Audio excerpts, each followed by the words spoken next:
Hello, friends. We are back with episode 97 of the Our Weekly Highlights podcast. A little bit of trivia about the year 1997, just because I'm feeling frisky about this. But 1997, for those hockey fans out there, was the year that the Detroit Red Wings ended their 42-year Stanley Cup drought. So you might say I remember that one very well if you know me. So there's your fun fact for 1997, but we're not here to talk about that. We're here to talk about our weekly highlights, of course, and I can't do that without my great co-host, Mike Thomas. Mike, how are you doing this morning? I'm doing great. I had been waiting all week on your 1997 fun fact, so I feel enlightened by that. Is that Steve Yzerman? Was he on that team? Is that Sure was. 1997 Red Wings? Okay. He was known as the captain to us. Uh, Yes, very I well. I know a little hockey, not a lot. Well, we can change that later on. We'll follow up after the recording. But ironically, he is now running the team from a management perspective. So he's picking the players now, and there's a lot of optimism for this year. So we'll see what happens. Go Red Wings. Go Red Wings, yes. But yes, and speaking of going, well, every Our Weekly issue can only go with the help of our fine curators. And this week it happened to be the one and only Colin Fay, who has been featured actually recently in the highlights. And he's been a busy guy. Just finished what looked to be an excellent presentation at the recent Shiny in Production conference that was held by Jumping Rivers. Hopefully, you get to see a recording of that. But I might say that I may have to watch the future Shiny apps I create because if I have too many widgets, Colin's probably going to come after me. So I got to watch myself. I don't know about you, Mike, but we got to have like eyes on the back of our heads with that, right? I heard that the talk was destroy all widgets. Yes, and that is a big title. So I'm as well looking forward to catching any notes from that presentation, or even better, a recording if it comes out. Yeah, we'll be keeping an eye on that. But of course, Colin had tremendous help from our fellow Our Weekly curators and team members, and of course, contributors like you all around the world. So let's dive into it. And I dare say that if you look at the spectrum of the topics we've covered on our weekly highlights this year, and especially the past few months, we're seeing quite a pattern these days on how you, as a developer and data scientist, can make your life a lot easier via automation. So, we're leading off this episode with another practical and really concise hybrid of automated Shiny app deployment and scheduled data processing. And this is authored by Nicola Rennie, who is a data scientist from the aforementioned Jumping Rivers, making another appearance on the Our Weekly Highlights with her latest tutorial blog post. And to set the stage here, we've mentioned on many episodes of this podcast before that once you sift through a little bit of noise, you can find some terrific resources around data science and the use of R on social media platforms like Twitter. And of course, you can push that little like button on a post, and it's a quick way to not only give the post author a little recognition, but also it's kind of like a pseudo way to bookmark within that platform. But let's have some real talk, Mike. I don't know about you, but sifting through all of those likes within your Twitter profile is not quite the easiest way to get those links that were part of those likes. There's probably a better way.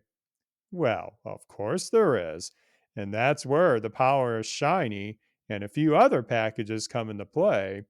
So, Mike, how did Shiny and maybe some additional packages help out Nicola's adventure here? Well, she was able to create a Shiny app that just really has a simple data table, interactive, sortable data table with all of her favorited tweets, which is an incredible idea that I absolutely love because if you, Eric, I know you do, but if anybody else in the audience like us gets a lot of your data science updates, news, information from Twitter, then you probably also want a way to memorialize some of the best info that you see.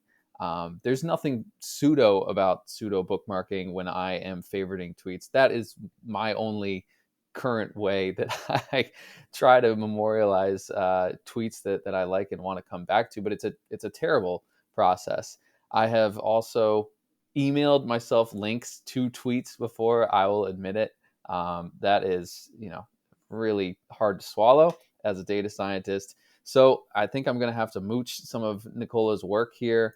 Um, this is a really lightweight, shiny app, but it serves a great purpose, providing a much more easily navigable experience into your favorited tweets. And being a shiny nerd and a lover of reproducibility, a lot of this blog post is right up our alley, Eric. I know probably the same for you. So I don't know if you want to dive into any of the uh, pieces and components to this whole entire process, right? Because it's never just R, it's never just shiny. Oh, you took my mantra, but no, you have full permission to take that. That is never just shiny here. But the real power of the majority of this post is in terms of once Nicola had finished this application and had finished that initial data pull, who wants to manually run those deployment operations or that manual grabbing of the Twitter likes via the RTweet package, with point and click and manual run of code? And that's where GitHub Actions come into play. GitHub Actions is not new to this podcast, but what I like about this is that we have actually two ways or two actions that are helping in this full story here. The first is the deployment of the application itself. Now, when is the app being deployed? It's being deployed anytime that Nicola changes the repository code, say an update on the main branch, that's going to automatically kick off the procedure to deploy the application. Now, this is using what's called programmatic deployment. So in packages like RS Connect from RStudio, there is an easy way to build simple code to connect your Shiny Apps IO account to your R session and then run a simple function. I believe it's called deploy app with a little bit of function arguments, and then you're off to the races with deploying your app. That's great to do it from a script level, but what Nicola has done here is that she's wrapped that entire operation with the deploy script, the application code, and associated dependencies into a Docker container. You know me, I love my containers, so this was right up my alley too. So that during each push of code to the repository, this Docker container is being dynamically regenerated with the updated code files. And then that deploy script, just going to magically throw that on the Shiny Apps IO. And don't worry, she didn't expose any confidential API keys or anything because GitHub lets you include those via what are called secret environment variables. So, PSA number one on this podcast: never, ever, ever share your API keys uncredentialed. Believe me, I've been there. I know people that have done it, and it is painful. Just don't do it. Nuking those old commits into orbit is not as easy as it sounds. Yes, not fun. No, Not fun. no. And, But and poor Mike here, you heard my rants about that earlier this year when that really happened, and I don't want to deal with that again for a while. But you can save yourself some time when you don't. yes, and secrets in GitHub is super easy. It's all through the GUI in GitHub. It's point and click, and very easy to leverage those secrets within your YAML file for your GitHub actions. So I promise it's not scary. It's all in this blog post. One of my favorite little Easter eggs, which is in the phenomenal inline code chunks that's interspersed between the background text for the article and the code that actually shows you how to do every single step. One of my favorite Easter eggs is Nicola's use of the install2.r command line tool that allows you to much more concisely install R packages in your Docker file. So I dove into this a little bit because I had never seen it before. And it appears to be the work of none other than Dirk Edelbutel, who I think is on a mission to save the world from large Docker images. Uh, I know he's also working on another utility or maybe an image. Is it R2U or something like that? I don't know. I'll have to put it in the Yep. show notes. But it could be absolutely game changing, the work that he's done, because Docker image size can be a huge hurdle sometimes to production deployments. I'm excited to try out the install2.r utility in my next Docker file and it looks like it might come pre-baked in the Rocker Shiny 421 image. If I'm sort of interpreting that correctly, it doesn't look like that got installed anywhere else. Did you catch that in the blog post, Eric? Oh, sure did, and I'm an active user of it. It's a big fundamental piece of my what I call our development container setup. And where this install 2.r and he has an associated function install github.r, these are coming from a package slash utility that has been authored a long time ago called Lidler. I don't know if I'm saying that right, but that is a package that Dirk and his colleagues created so that from a command line interface, you can tell R to install any package. And so this is a clean way to save you some, some typing in your Docker containers and to take advantage of repositories that are baked into the container, especially on the Linux side, where it's going to take the binary versions of packages as Right. well. Litter is smart enough to tap into that. So this is a really understated utility. It is absolutely in every container I make. And yes, there is much more to come in this space in the future. And you talk about aha moments. This was the aha moment for me. As I mentioned that Nicola had two GitHub actions here. They can coexist and cooperate with each other, which is really cool because the second GitHub action is being run on a schedule. And that's using the cron syntax and the YAML.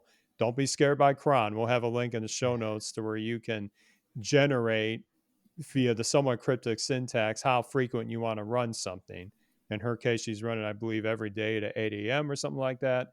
But the nice thing about this is that these two actions, the deploy action, the data aggregation action, do not collide with each other. And in fact, they complement each other because of the data aggregation action will actually make a new commit to the repository automatically once that new Twitter data is pulled down, which then triggers a deploy action. It's all just magic, right? Oh, it's a beauty thing of beauty. And then the other key piece in this, and this is gets really on the geeky side, is that for a long time until recently, I had this misconception of these GitHub actions that behind the scenes, these were Docker containers under the hood. Actually, they're just virtual machines. Now, that little nuance is important because that's why Nicola is able to basically create the Docker container in the GitHub action. Before, I thought the action was spinning up as a container. The other reason I found out about this is from a totally separate effort from a good friend of mine, Martin Wimpress, who's supercharging my open broadcaster studio setup. He, with the help of the community, discovered this trick, and now he can use that to automatically make releases of his new OBS utility. That's because the behind the scenes is just a Linux virtual machine. So you're able to do a lot of system stuff that I didn't think was possible in these GitHub actions. So that's a little Easter egg for those of you who want to get really on the inside of this. But the key point to me is that you can have more than one of these actions. They can trigger communication between each other via Git commits and the like. And the nice thing about the examples that Nicola's put in is that she's got comments in the YAML before each parameter, each type, so that you can quickly see what's the purpose of this declaration, which I think if you're new to this is really, really important to really grasp just what is going on here because YAML can be a little cryptic sometimes. So it's good to have a little helping hand that Nicola has put in here. Absolutely. It's a fantastic blog post. I think we could probably spend another hour talking about it just because of how high quality of a blog post it is and how much we love all these topics. But if you're somebody who is really interested in full stack data science and seeing the process through from start to finish, this blog has everything you want. I could tell a story about how I got burned by not realizing that GitHub Actions are not a Docker container and a Linux virtual machine, but we'll save that for another rainy day or for maybe the blooper reel. Yeah, we have a few selections of that already.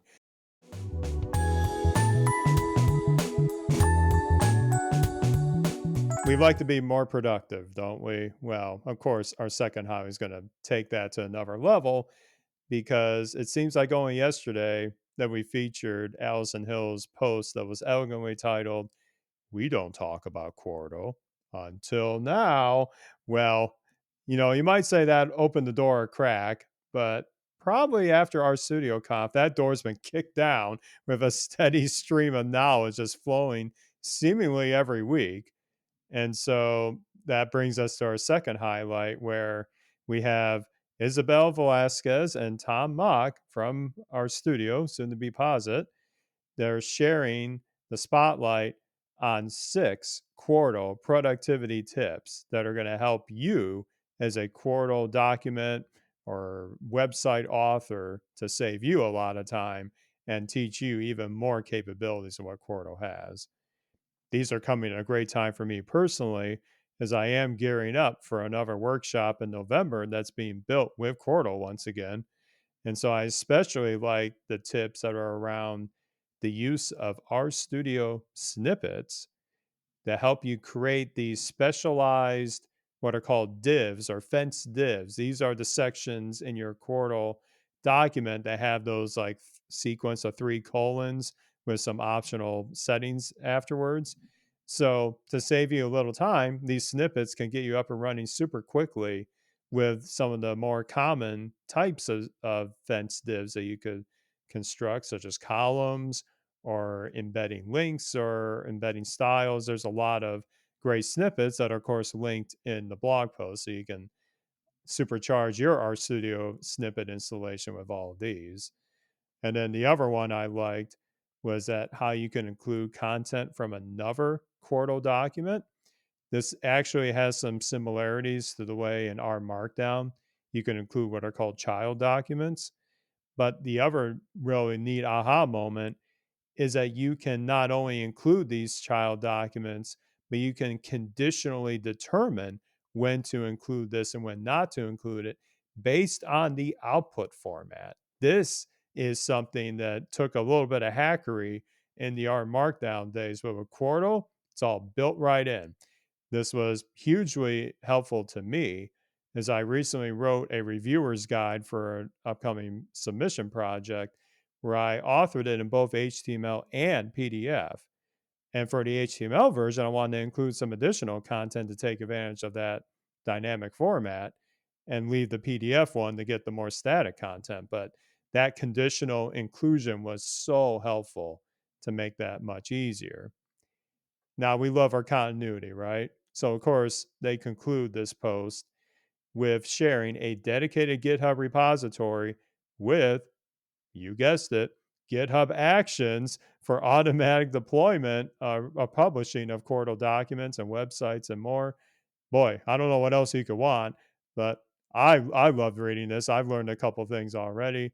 But yeah, it sounds like Mike, you had fun learning from this post too, right? I mean, you're going to learn something when you see Tom Mock and Isabella Velasquez's names at the top of the blog, right? And like you, I am loving Quarto so far. I find that there is less overall friction in my Quarto experience compared to our Markdown, especially when it comes to knitting and formatting and rendering. And in particular, like you, Eric, I've always found it taxing to knit multiple different file types.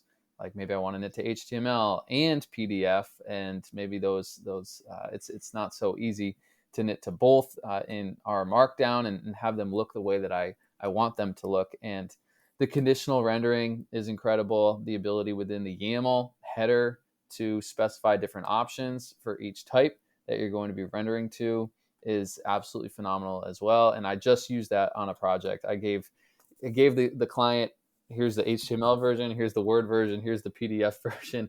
Have your pick, whichever one you want. And it saved me a whole lot of time. I used to essentially have 2 separate RMD files, one for each output format, and it's very nice to not have to do that anymore. And like you said, one big reason is the ability to conditionally include content based upon the rendering format by placing content visible when dash format equals HTML or PDF in your chunk header. So you can make it such that the code in that chunk will only execute when knitting to that particular format. If you're like me, you might now have some RMD files that you're looking to transition to QMDs instead. And one thing that might be a pain for this transition is moving all of the arguments from the chunk header to right below the chunk header using the new hash pipe syntax, because that's way nicer to look at than putting your arguments in the chunk header.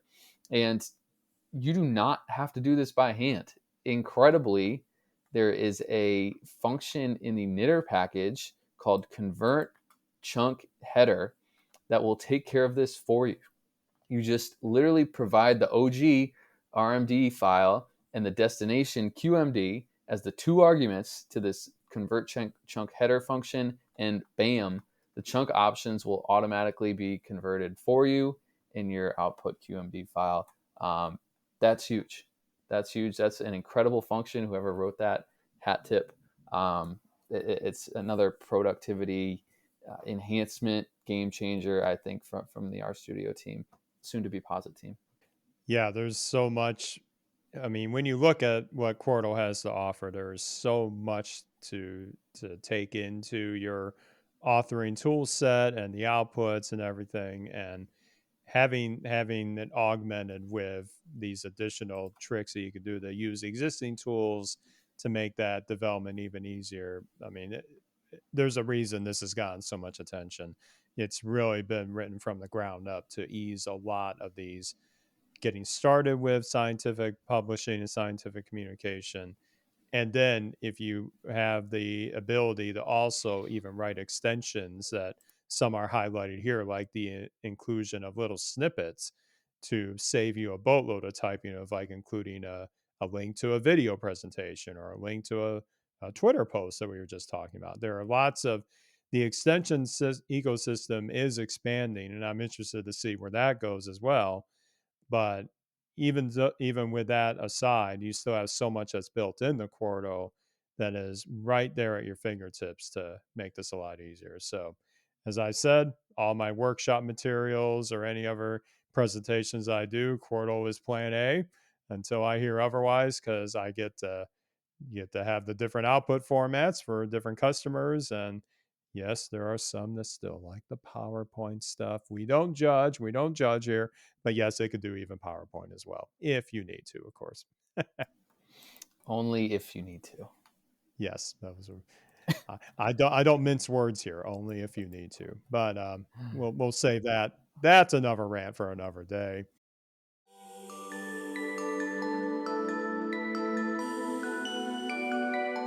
Why don't we conclude our highlight coverage here with something that honestly hits pretty deep? I have been in situations where I thought, this project, yeah, I'll develop a couple scripts. Maybe it'll be a small app. Then it takes off. Then more people get involved. Suddenly, your code base for that little project has increased maybe twice the size, maybe five times the size. And then before you know it, you're in a wild west of trying to corral all this together, making sure you're effectively testing or developing, and you're getting lost in the minutia of mixed up styles and the like. So that's where our last highlight can really help you set the stage the right way. Where Alexander Bartram, who is founder of the information management software Activia Info, was joined by our weekly's own curator, Real Nakakarora, to lead a very insightful webinar that's available for you to watch called Managing Large Code Bases in R. So, yes, this resonated quite well with me. There are lots of very important tips here. I can't wait to hear your perspective on this, Mike, but certainly the ones that, again, hit kind of deep are having a unified style across all of your developers, which is something I did not do initially. And we definitely paid for it with some wasted effort, so to speak, to corral all that. And really the mindset of how you structure repeatable analysis or repeatable code via functions, and just what is the mindset of the typical size of a function and how you can chain these all together to eventually create perhaps a package internally that assembles all this together so that they can be reused across projects. So there's definitely a bit of an art, but the very practical tips that Alexander and Rio share here are really worth your time to watch. So those are just two of the things that resonate with me. But Mike, I don't know if this one hit to you deep as well, but boy, I watched this and I was like, oh, the pain. But better late than never. No, managing large code bases as a consultant at Catchbrook, we just get to hand off the code base to the client at the end of the project. So we don't have to manage anything. Just kidding. We will absolutely help you manage your code base. Just you have to keep us on retainer. That's all. Of course. But it was very cool first to see a member of the R Weekly team facilitating this webinar. So go Rio. But these topics are super important because I think in any corporation or organization that is using software to drive decision making, right, you're going to create code bases, and some of them are going to be small and others are absolutely going to be larger. So they touch just about every important piece of the code base management lifecycle. As you said, Eric, functional programming and best practices for that, documentation, organizing functions into packages, using version control. And I even think that I was going through Rio's presentation notes as well as trying to watch the webinar. You have all of these links in the show notes as well. I think it even ends in GitHub Actions. So we're kind of coming full circle in our weekly to show you how to automate some of your work as well. So it's really another blog post, another set of materials that's trying to walk you through the life cycle of a project and show you the best practices for implementing these large code bases. And it's a really important topic. You need to get out in front of this in your org as soon as possible, because if you start putting together large code bases without these practices mentioned in this talk, that they will become unmanageable. And if you haven't employed any or most of these practices before in your organization, my advice would be to attach them to your next project as a learning experience for your team, because big topics like this are hard to just suddenly implement across everything all at once. Tie it to one project and go from there. That's my advice, at least. And like I said before, if we're going to do computational science and take that work seriously and make important decisions off of it, then we really need to be rigorous. And that means using all of the tools and methodologies discussed in this webinar. So well worth a watch. I think it's a great way to round out these highlights this week. Yeah, and the other thing that it brought to mind is it's certainly from your personal perspective as you're working on these projects. Yes, it's always a great opportunity to put these in practice on your next project and the like. The part I definitely want to work on for certainly next year as I take on larger projects is empowering other team members to have that similar mindset and making it as easy for them to learn these same ideas as well. Certainly, this webinar itself will probably be something I link to in terms of some internal documentation. Like, oh, here's a short explanation of how this all works, but also taking advantage of ways that you within your organization can either spin up additional documentation sites or additional template repositories that have some of this kind of baked in already, or at least set the stage for it. You would be surprised at how important that is, even if you, as like someone who may have learned it already, may take that for granted. But anytime you bring someone new, you want to make it so that they can get on board with what you expect out of contributions without a lot of fuss, and hopefully make it very straightforward for them to pick up on. That was something I've learned the hard way, but I did take great lengths earlier this year to put on a lot of the things I've learned from best practices and infrastructure setup into an internal documentation site, which is one small step into this area. But make it as easy for people to get started with this, I think, is critically important. Otherwise, it's just you kind of championing all this, but you might need a little help to make it more spread across your specific group or organization as well. Sure. Yeah, there's a component of convincing people why they should change maybe their current bad habits, right? And you have to prove the value behind that. So leverage blog posts like this, leverage all the different resources that we have available to help you in those conversations and in that convincing of your colleagues that these best practices will move your organization forward. Well summarized. I couldn't say it better myself. And of course, that's just the tip of the iceberg, so to speak, with the resources we have available in this issue, because there's a whole lot more that we didn't cover here, but it will take some time to highlight a couple additional things that caught our eye. And from my perspective, if you've been following what's been happening in the R community, you might know there's been a little bit of focus in terms of dependencies and various R packages. I will leave it at that, but the issue will point you in the right direction. Wah, wah, wah.